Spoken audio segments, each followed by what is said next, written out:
하나님께서 우리에게 주시는 말씀은 요한계시록 2장 12절부터 17절에 있는 말씀입니다. 요한계시록 2장 12절부터 17절에 있는 말씀 제가 봉독해 드리겠습니다. 버가모 교회의 사자에게 편지하라. 좌우에 날성검을 가지신 이가 이르시되 내가 어디에 사는지를 내가 아노니 거기는 사탄의 권자가 있는 데라. 내가 내 이름을 굳게 잡아서 내 충성된 증인 안디바가 너희 가운데 곧 사탄이 사는 곳에서 죽임을 당할 때에도 나를 믿는 믿음을 저버리지 아니하였도다. 그러나 내게 두어 가지 책망할 것이 있나니 거기 내게 발람의 교훈을 지키는 자들이 있도다. 발람이 발락을 가르쳐 이스라엘 자손 앞에 걸림돌을 놓아 우상의 제물을 먹게 하였고 또 행음하게 하였느니라. 이와 같이 내게도 니골라당의 교훈을 지키는 자들이 있도다. 그러므로 회개하라. 그리하지 아니하면 내가 내게 속히 가서 내 입의 검으로 그들과 싸우리라. 귀 있는 자는 성령이 귀들이게 하시는 말씀을 들을지어다.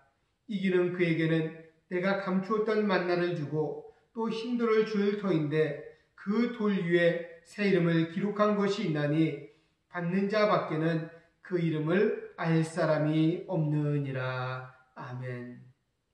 할렐루야. 지난 한 주간 어떻게 보내셨습니까? 아마도 마음이 불안하고 또 두려움 가운데 있는 분들도 계셨을 수도 있습니다. 그러나 우리가 하나님께 예비할 때 하나님께서 우리에게 주시는 참된 평화를 또 참된 은혜를 맛보아 누릴 수 있는 우리 모든 성도님들 다 되실 수 있기를 바랍니다. 우리는 지금 전혀 익숙하지 않은 방법으로 하나님께 예배하고 있습니다. 그러다 보니 이렇게 예배를 드리는 것이 좀 어색하고 불편하게 느껴질 수도 있고 또 예배가 소홀해질 수도 있습니다. 또 한편으로는 이렇게 예배를 드리다 보면은 오히려 이렇게 예배를 드리는 것이 훨씬 편하고 또 효율적이라고 생각하는 분들이 계실 수도 있습니다. 그러나 우리가 반드시 기억해야 되는 것은 사탄은 모든 방법들을 다 동원해서 우리가 하나님께 예배하지 못하도록 가로막고 있다라는 것입니다. 그렇기 때문에 우리는 이럴 때일수록 더욱더 간절한 마음으로 가족들이 한자리에 모여서 하나님께 예배해야지 되는 줄 믿습니다.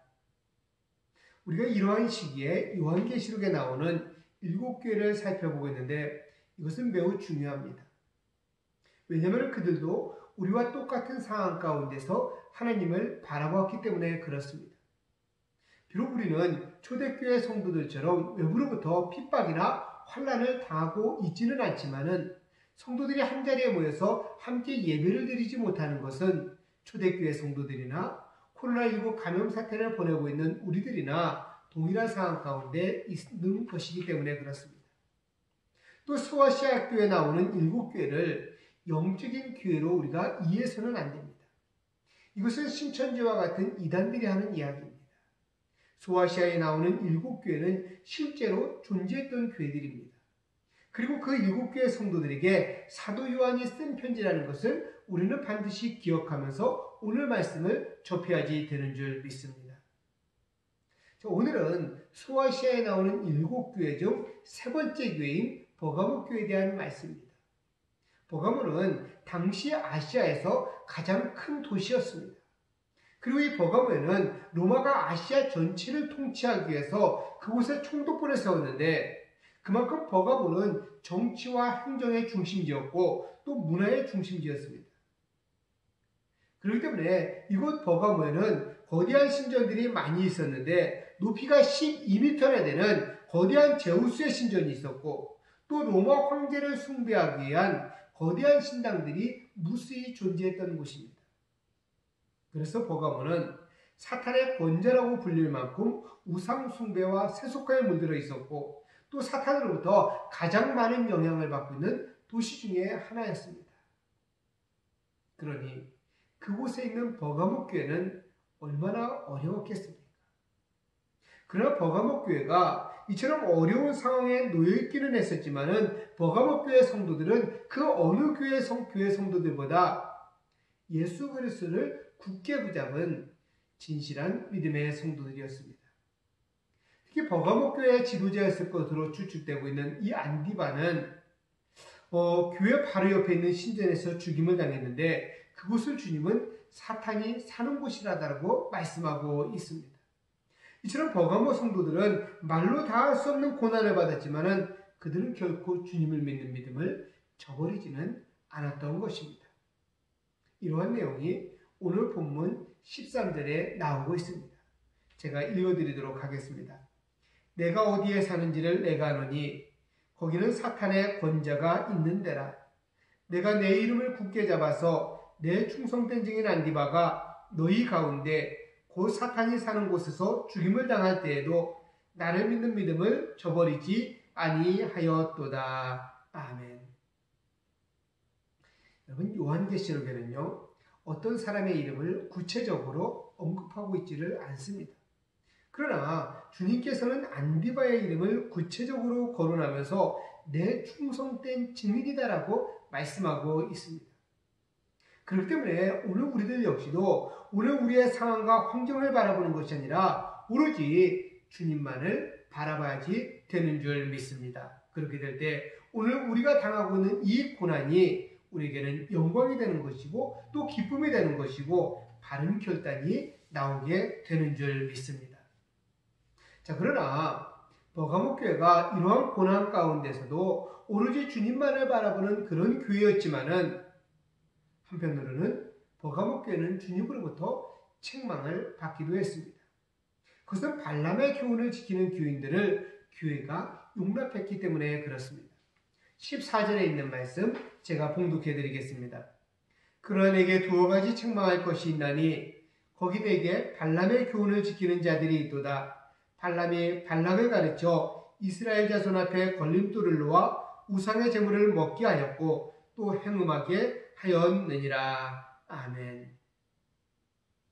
발람 선지자는 하나님보다 제물을 더 많이 사랑했던 그런 선지자였습니다. 그래서 하나님으로부터 무서운 징계를 받았는데 모압의 발락 왕이 이스라엘을 저주하기 위해서 발람 선지자를 찾아가서 많은 보화를 제시했습니다. 그러나 하나님은 이 발람에게 이스라엘을 저주하는 것을 허락하지를 않았습니다. 그래서 발람이 모압 발락에게 한 가지 방법을 알려줬는데 그것이 바로 발람의 교훈인 것입니다. 그것은 발람의 하나님이 이스라엘 백성들을 직접 심판하도록 모압 여인들이 이스라엘 남자들을 유혹해서 자기들의 신전에서 제사하며 음행하게 만들었던 것입니다. 결국 발람의 교훈으로 인해서 음행과 우상 숭배에 빠진 이스라엘 백성들은 하나님으로부터 무서운 징계를 받게 된 것입니다. 자, 그런데 문제는 바로 버가모 교회에 이러한 발람의 교훈인 음행과 우상 숭배에 빠진 성도들이 있다라는 것입니다. 다시 말하면 교회는 다니고는 있지만은 그들의 삶은 세상 사람들과 별반 차이가 없다라는 것입니다. 그래서 세상의 향락을 즐기면서 우상의 제물을 먹고 음란한 일에 동참을 했던 것입니다. 그렇기 때문에 주님께서는 버가모 교회에게 회개하라고 경고하고 있는 것이고요. 또 오늘 우리 한국 교회를 향해서도 회개하라고 경고하고 있는 것입니다. 자, 그리고 버가모 교회에 또 하나의 문제가 있었는데 그것은 니골라당의 교훈을 지키는 사람들이 있었다라고 말씀하고 있습니다. 15절 말씀 제가 봉독해 드리겠습니다. 이와 같이 내게도 니골라당의 교훈을 지키는 자들이 있도다. 여기 이와 같이라는 말씀이 있는데 이 이와 같이라는 말씀은요, 니골라당은 발람의 추종자들처럼 우상 숭배에 대해서도 매우 자유로웠다라는 것입니다.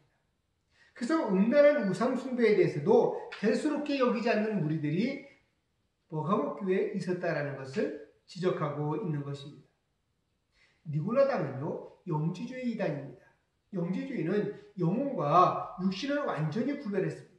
그래서 영혼이 구원을 받으면 육신은 아무렇게나 살아도 관계가 없다라고 믿는 사람들입니다.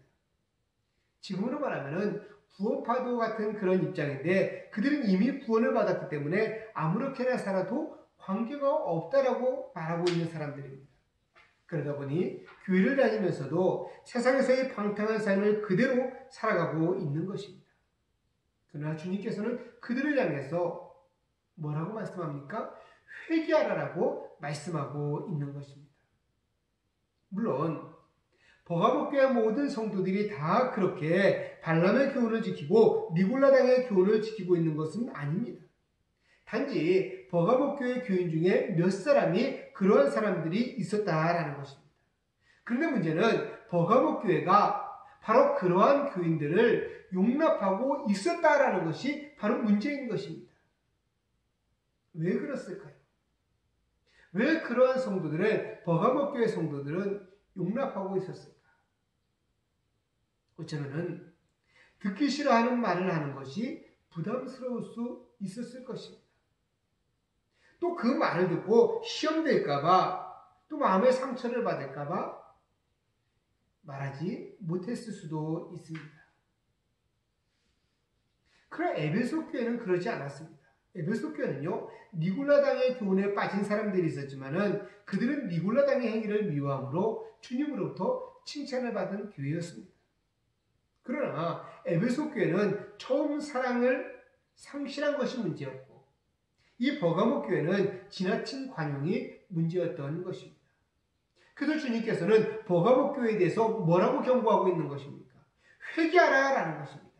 16절 말씀 봉독해 드리겠습니다.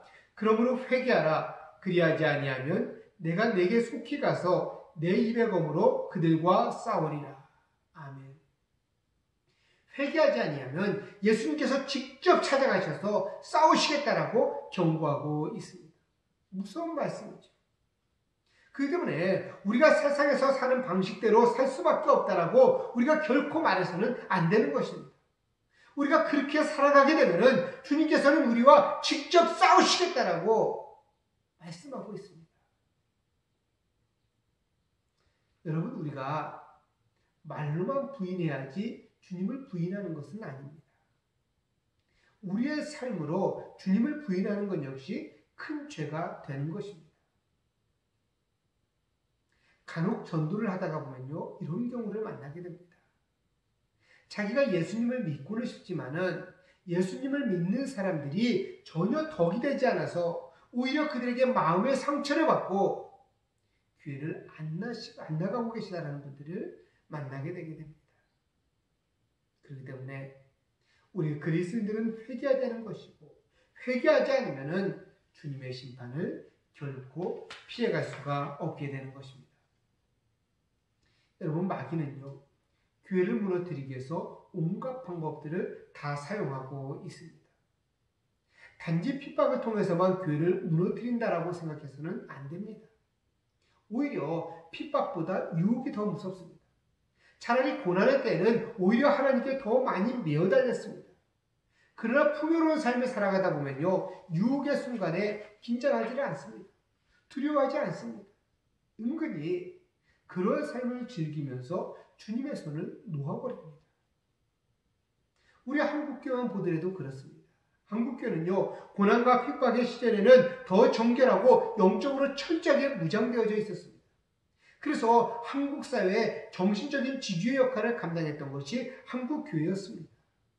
그런데 한국교회가 풍요로워지고 또 편안해지면서 교회 성장주의 붕주에 빠지게 되었고, 교회 거룩함은 다 무너지게 된 것 아닙니까? 한때는 예수 믿으면 성공한다, 복을 받는다라고 강조를 했었습니다. 그리고 그러한 교회에 사람들이 우르르 몰려들었습니다. 그러나 오늘날 사회적으로 지탄을 받고 있는 목사들이 바로 긍정적 사고와 축복신앙을 강조했던 목사님들입니다. 물론 건강하고 부유한 삶을 살아가는 것이, 성공한 삶을 살아가는 것이 죄는 아닙니다. 그러나 그것이 목적이 되게 될 때 죄가 되는 것입니다. 그들은 하나님조차도 자신의 목적을 이루기 위한 수단으로 사용하고 있는 것입니다. 지금 우리 한국교회는 특수한 상황 가운데 놓여져 있습니다. 신천지 이단 사이비 무리들 때문에 종교활동 모임 자체를 중단해달라는 그런 요청을 받고 있습니다. 그러다 보니 교회에 함께 모여서 예배를 드리는 것이 부담스럽습니다. 또 함께 모여서 예배를 드리다 보면은 사회로부터, 교회 밖에 있는 사람들로부터 눈총을 받고 있습니다. 아마 가족들끼리 예배를 드린다고는 모여있지만은 어색하게 예배를 드리고 있을 것입니다. 그러나 여러분, 우리 한국교회 문제는 주일날 예배를 가정예배로 대체하고 모든 예배와 모든 모임들을 중단하고 있는 것에 우리 한국교회에 어려움이 있는 것이 아닙니다. 한국교회의 가장 큰 문제는 영적으로 매우 위험한 환경에 노출되어져 있다라는 것입니다. 다시 말하면 편안함과 안락함 때문에 우린 영적으로 무뎌져 가고 있다라는 것입니다. 교회 안에 발람의 교훈과 니골라당의 교훈인 탐심과 음란과 우상 숭배의 문제가 있지만은 단호하게 대처하지를 못하고 있습니다. 그럼 어떻게 해야 될까요? 설교 시간마다 탐심을 버리고 우상 숭배를 끊어버리라고 설교만 하면 될까요? 세상과 적당하게 타협하며 다니고 있는 성도들을 교회 밖으로 나가라고 내치면 될까요? 그런다고 문제가 해결되겠습니까? 오히려 그렇게 되게 되면요, 교회는 바리새인과 같은 율법적인 교회가 되고 말 것입니다. 그럼 도대체 어떻게 해야 되는 걸까요? 어떻게 하면 우리 모든 성도님들이 거룩한 신부와 같이 정결한 삶을 살아갈 수 있는 것일까요? 그리고 하나님께서 기뻐 받으시는 예배자가 될 수 있을까요? 어떻게 해야 될까요? 우리는 지금 사순절 기간을 보내고 있습니다. 사순절 기간은 우리가 특별히 예수 그리스도를 바라보는 절기라고 말씀을 드렸습니다. 바로 여기에 답이 있습니다. 주님만을 바라봐야지 되는 줄 믿으시기를 바랍니다.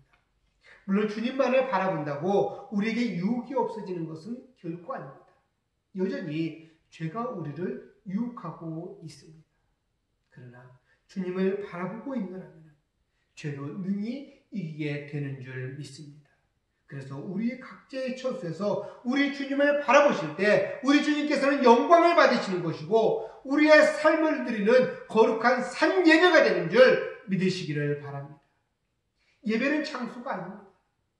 예배는 영과 진리로 드려지는 것이 하나님이 받으시는 예배자인 줄 믿으시기를 바랍니다. 사랑하는 믿음의 동역자 여러분, 우리가 온전히 주님을 바라보지 못한 것을 회개할 수 있기를 바랍니다. 우리는 살아계신 주님을 만나야지 됩니다. 그것이 바로 회개하는 삶을 살아가는 것입니다. 한 걸음 한 걸음 우리가 한 번, 두 번 숨을 쉴 때마다 우리 주님 안에 거하고 우리 주님만을 바라보시기를 바랍니다. 예수님은 오늘 17절 말씀에서 이 길은 그에게만이 생명의 떡인 만나를 주시고 승리를 상징하는 흰 돌을 주신다라고 약속하셨습니다. 우리 백제전교회 모든 성도님들은 핍박보다는 유혹이 더 무섭다라는 것을 기억하시고 세상 가운데서도 오로지 주님만을 바라보므로 오늘도 끝까지 승리하는 예배자 되기를 주님의 이름으로 축원합니다. 기도하겠습니다. 사랑과 은혜의 아버지 하나님, 우리가 오로지 주님만을 바라보기를 원합니다. 세상의 유혹에 넘어가지 않게 해주시고 오로지 주님만을 바라보므로 이기는 자가 될 수 있게 해주시고 승리하는 자가 될 수 있는 은혜가 있게 하여 주시옵소서. 예수님 이름으로 기도하옵나이다. 아멘. 이제는 우리 주 예수 그리스도의 은혜와 아버지 하나님의 극진하신 사랑하심과 성령님의 교통감화 이로 역사하심이 오로지 주님만을 바라보므로 회개하며 거룩하고도 정결한 삶으로 이기는 자로서 예배의 승리자로 살아가기로 결단하는 주의 백성들 머리머리 위에 원근각지에 흩어져 있는 우리 자녀들의 건강과 우리 어르신들의 아름답고도 복된 노년의 삶 위에 코로나19 감염 사태에서 하나님의 도우심을 간절히 바라보는 대한민국과 한국교회 위에 이제부터 영원토록 함께 하시기를 간절히 축원하옵나이다. 아멘.